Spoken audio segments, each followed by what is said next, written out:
तो बच्चों, पिछले वीडियो में हम डिस्कस कर रहे थे अबाउट स्कैटरिंग ऑफ लाइट, और वहाँ से हमने डिस्कस कर लिया था बेटा कि जो ब्लू कलर है आकाश का वो क्यों होता है। तो आंसर था कि ब्लू कलर की वेवलेंथ कम होने से इसकी जो इंटेंसिटी होगी स्कैटर्ड लाइट की वो सबसे ज़्यादा होगी, बट इनसे कम है।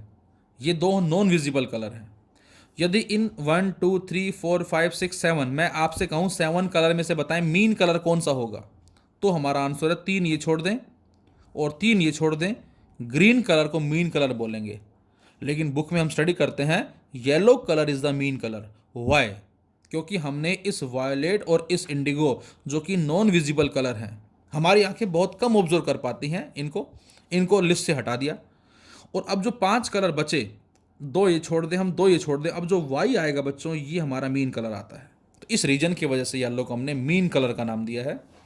तो अब ब्लू कलर की वेवलेंथ कम होने से इसकी जो लाइट है, जो स्कैटर्ड हो रही लाइट, उसकी इंटेंसिटी ज़्यादा होगी, और इसकी वजह से ही हमने कहा है क्या कि आकाश का जो कलर है वो कैसा होता है, नीला।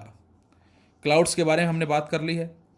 सन looks reddish at the time of sunrise and sunset. Sunrise और सनसेट के समय जो सूरज है बेटा वो नियर होता है होरिजन के। होरिजन का मतलब क्षितिज, क्षितिज का मतलब जहाँ पर धरती और आकाश हमें मिलते हुए नजर आते हैं। और अब जो सन से जो लाइट आ रही है उसको काफ़ी ज़्यादा डिस्टेंस अचीव करना पड़ रहा है अर्थ पे पहुंचने के लिए। अब जो अलग अलग कलर्स हैं इसके अंदर होगा क्या, इसके अंदर जो रेड कलर है वो स्कैटर्ड कम हो पाएगा, क्योंकि वेवलेंथ ज़्यादा होने से जो उसकी इंटेंसिटी होगी स्कैटर्ड लाइट की कम होगी, और ब्लू कलर दूर दूर तक हो जाएगा। तो रेड कलर इस टाइम जब सूरज उगता है तब, और छिपता है तब, होरिजन के नज़दीक होता है, जिसकी वजह से रेड कलर जो है वो सराउंडिंग में स्कैटर्ड होगा केवल, और बाकी कलर दूर दूर तक हो जाएंगे।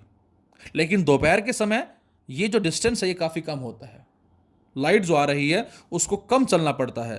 तो इसका मतलब ब्लू भी यहीं पर ही है, रेड भी यहीं पर ही है, और बाकी कलर भी यहीं पर ही हैं, सारे आपस में मिक्सअप होकर वाइट कलर देते हैं। लेकिन इस सिचुएशन में, और जब सूरज छुपता है उस सिचुएशन में बच्चों लाइट को ज़्यादा चलना पड़ता है अचीव करने के लिए डिस्टेंस, ये वाला डिस्टेंस। तो इस रीजन की वजह से हमने कहा है क्या कि सन जो है वो रेडिश नज़र आता है। So at the time of sunrise और sunset the sun is near the horizon. The rays from the sun must travel much more distance through the atmosphere than at noon. Most of the blue and other shorter wavelength are removed by scattering.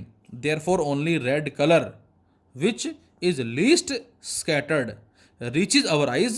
For this reason, the sun looks reddish at the time of sunrise and sunset. इसके अलावा बच्चों हम कह सकते हैं क्या कि जो डेंजर सिग्नल्स होते हैं वो रेड होते हैं। Same reason, the spectrum of white light, red colour has the longest wavelength, so that it is least scattered by the particle of atmosphere. Even in foggy condition, the red color cover large distances without appreciable loss of intensity. For this reason, danger signals are red. Danger signal से जो light emit हो रही है उसमें red colour जो है बेटा वो सबसे कम डेविएट होगा, स्कैटरिंग सबसे कम होगी, और वो सिग्नल के अराउंड ही होता है, जिसकी वजह से हमने कह दिया क्या कि डेंजर सिग्नल जो है वो हमें रेड नज़र आते हैं। और इसी में छोटा सा हमारा टॉपिक है बच्चों, दैट इज रेनबो। रेनबो आपने देखा होगा अक्सर, बारिश के तुरंत बाद हमें ऑब्जर्व होता है ये।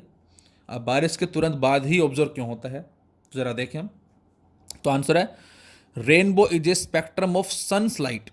ये सन की लाइट का एक स्पेक्ट्रम है in nature. It occur in the form of arcs, और ये हमें नज़र कैसा आता है, एक छोटे छोटे आर्क्स की फॉर्म में नजर आता है ऑफ कंसेंट्रिक कलर्स, और वो सर्कुलर आर्क होती हैं स्काई के अंदर।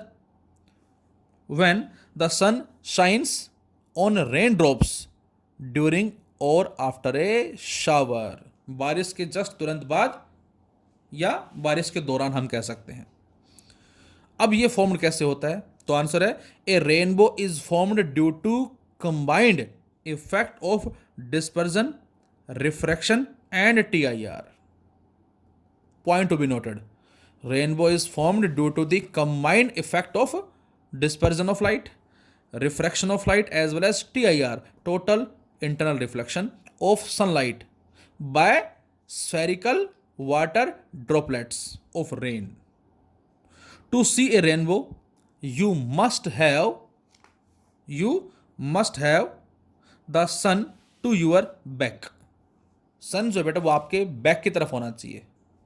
While you look towards a cloud of water drops, sometime two rainbows are occur. आपने आई थिंक देखे भी होंगे शायद, कभी कभी हमें दो रेनबो भी नजर आते हैं, जिसमें हम अंदर वाले को क्या बोलते हैं, प्राइमरी, और जो बाहर वाला होता है बच्चों उसको हम क्या बोलते हैं, सेकेंडरी.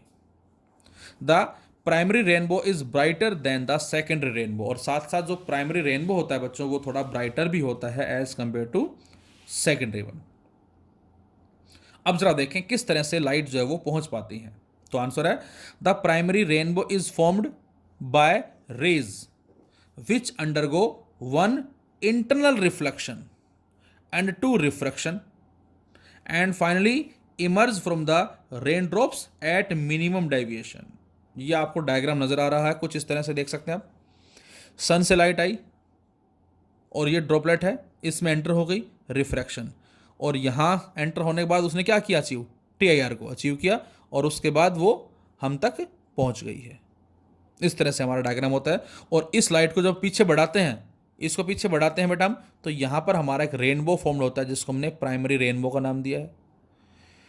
देख सकते हैं आप, यहाँ से लाइट आई और वो रिफ्रैक्ट हुई और यहाँ TIR को अचीव किया, और फिर इस तरफ ये लाइट आई, रिफ्रैक्ट हुई, TIR को अचीव किया, और फिर इस तरफ. और इसका जो बैक साइड में जो एक इंप्रेशन नज़र आता है उसी को हमने रेनबो का नाम दिया है. जबकि सेकंड रेनबो कुछ इस तरह से बनता है, लाइट आई, यहाँ से रिफ्रैक्ट हुई, फिर TIR और फिर इमरजेंट फिर रिफ्रैक्ट हो गई. तो इनके कम्बिनेशन से ये जो फॉर्म्ड होता है हमारा, जिसको हमने सेकेंडरी रेनबो का नाम दिया है. तो लिखा हमने the primary rainbow is formed by rays which undergo one internal reflection and two refraction. जो प्राइमरी रेनबो बेटा, इसमें एक तो क्या होता है, ये कंडीशन ध्यान रहे, एक हमारा इंटरनल रिफ्लेक्शन होता है जबकि दो रिफ्रैक्शन होते हैं. दो रिफ्रैक्शन कहाँ, एक तो लाइट यहाँ एंटर हुई तब और एक यहाँ से बाहर आई तब. सेम यहाँ पर एंटर हुई तब और बाहर आई तब. दो रिफ्रैक्शन है, एक TIR है.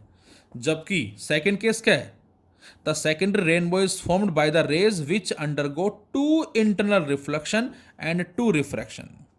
सेकेंडरी रेनबो में दो तो इंटरनल रिफ्लेक्शन है और दो रिफ्रैक्शन है before emerging from the water drops at minimum deviation.